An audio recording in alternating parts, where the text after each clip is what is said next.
வணக்கம் சார், நான் அகோரமூர்த்தி பேசுகிறேங்க. வாங்க எங்கள் கிராமத்தை சுற்றி பார்க்கலாம். இது பாருங்கள், இது வந்து பருத்தி. நம்ம ஆடையெல்லாம் நெசவு பண்ணுறோமே, அப்போ அதுக்கு நூல் தேவைப்படுறது உருவாக்குறதுக்கு தேவைப்படக்கூடிய பருத்தி பயிர் இது. இங்கே என்ன பருத்தி வந்து கரூர் அந்த பக்கத்தில் உள்ள மில்லில் உள்ளவங்கள்லாம் வந்து பருத்தி கொள்முதல் பண்ணிட்டு போவாங்க. இது வந்து கருப்பு தங்கம்னு சொல்லுவாங்க, பணப்பயிர்னு சொல்லுவாங்க. விவசாயிகளுக்கு கொஞ்சம் கை கொடுக்கக்கூடியது பொருளாதார அடிப்படையில்.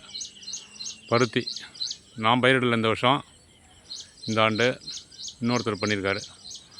பருத்தி பாருங்கள், வயல் காடெல்லாம் எப்படி இருக்குது பாருங்கள். ஒற்றையடி பாதை, எத்தனையோ இடங்களுக்கு அந்த காலத்தில் அப்படியே கால்நடையாக அழைச்சிட்டு போன ஒற்றையடி பாதை இது. ஒரு பாதை தான் இருக்குது. அதுக்கு முன்னாடி பார்த்திங்கன்னா ஒவ்வொரு கிராமத்துலேருந்தும் அப்போ அதிகப்படியான ஒற்றையடி பாதை இருக்கும். இது ஒரு பாதை இருக்குது, பக்கத்தில் வாய்க்கால். இது நடவு வயல், நான் பண்ணியிருக்க நடவு வயல். அந்த பக்கத்தில் கீத்தில் ஒரு கொட்டகை அமைச்சிருப்போம். இப்படி பாருங்கள், ஒரு குருவி ஒன்று கத்திகிட்ருக்கு. சிட்டுக்குருவி, ரெண்டுமே சிட்டுக்குருவி. சிட்டுக்குருவி தனியாக எங்கேயும் வராது, கத்துறது காதில் விழுது பாருங்கள். ஒரு அற்புதமான கிராமத்து சூழல் இது. இளந்த மரம், ஒத்தடி பாதை வழியாக போயிட்டுருக்கோம். அந்த காலத்தில் பள்ளிக்கூடங்களுக்கு போகிறதுக்கு, கோயிலுக்கு போகிறதுக்கு, நாடகங்கள் பார்க்க, உறவினர் வீடுகளுக்கு போக, எல்லா இடங்களுக்கும் இந்த ஒற்றையடி பாதை தான். ஒத்தையடி பாதை நடந்து போய்கிட்டு இருந்த ஒத்தையடி பாதையெல்லாம் இன்றைக்கி வாழ்வியல் அந்த நடந்து போகிற பழக்கம் வந்து இன்றைக்கி நடைப்பயிற்சியாக போயிட்டு பாருங்கள். அவ்வளோ அருமையான ஒரு கிராமம். உண்மையிலேயே இந்த கிராமத்து சூழலில் வாழறதுங்கிறது ஒரு பெரிய பாக்கியம். அது